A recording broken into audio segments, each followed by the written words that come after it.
দুইটা, শোনেন,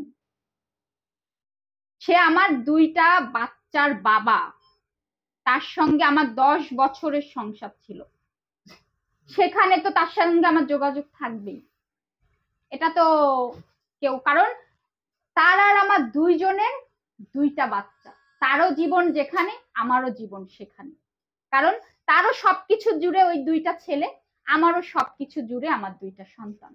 এখন যদি আপনার আগের হাজবেন্ড আবার আপনাকে নিতে চায়, আপনি কি যাবেন? না। না, আপনি যাবেন কোথায় এখন? কারোর কাছেই যাব না। সারা জীবন সিঙ্গেল থাকবেন? না না, সিঙ্গেলও থাকবো না, যাকে ছেড়ে দিই তার কাছে আমি ফিরি না। তার সঙ্গে যেহেতু সে আমার সন্তানের বাবা,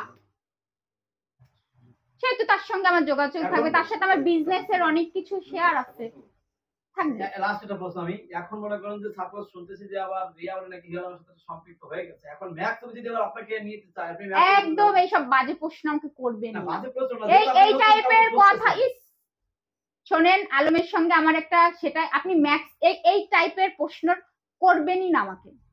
আচ্ছা, আপনার কথা শুনি, বলেন।